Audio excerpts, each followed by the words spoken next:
We have all heard the term iPad kid, and it's only ever been used in a negative light.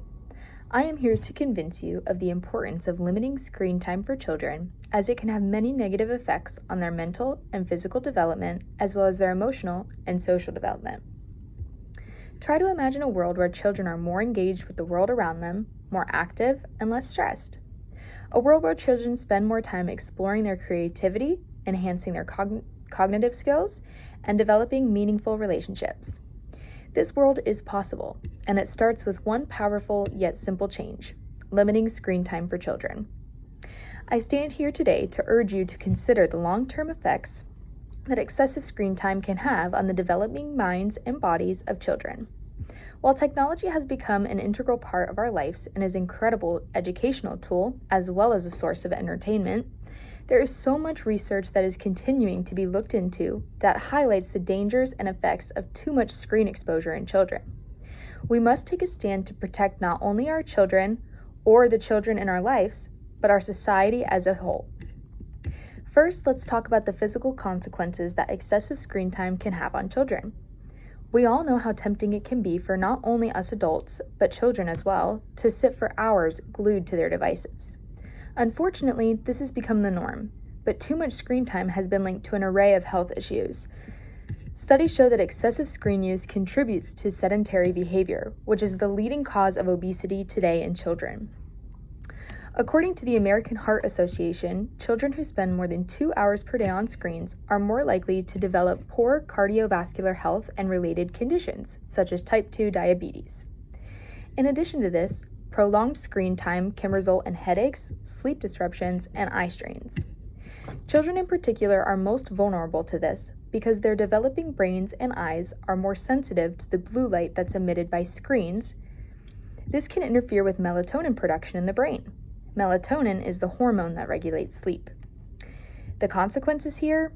There are many: difficulty falling asleep, difficulty staying asleep, and poor quality rest, which in turn creates a whole lot more problems such as cognitive function, being moody, and your overall health.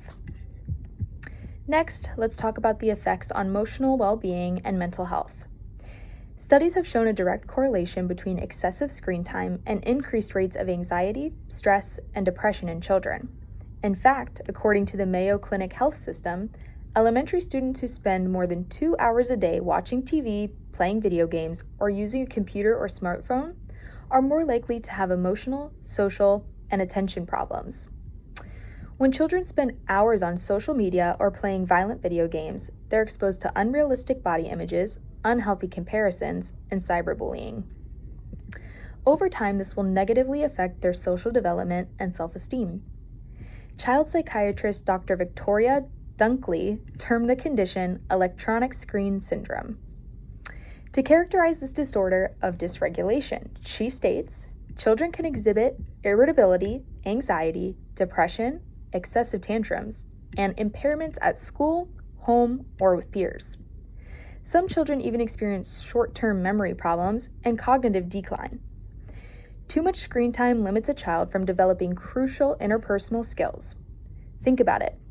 When children are constantly interacting with screens instead of with family, neighbors, friends, they miss out on very important learning opportunities to develop communication and social skills, conflict resolution abilities, and empathy. In the long run, this can severely impair a child's social and emotional intelligence, which is crucial to have in the world we live in today. Beyond health, social, and emotional well-being, there's also the rising issue of academic performance. Children who are allowed excessive screen time, whether through social media, streaming devices, or video games, are often distracted from their real life, such as homework, chores, and family time. The instant gratification of online entertainment can make it difficult for children to focus on things like long-term goals, homework, or critical thinking exercises in or outside of the home.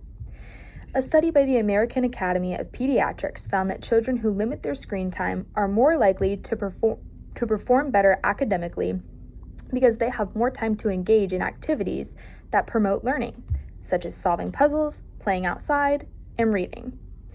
According to the National Institute of Health, the Quebec Longitudinal Study of Child Development cohort study found a long-lasting connection between early screen media exposure and cognitive abilities.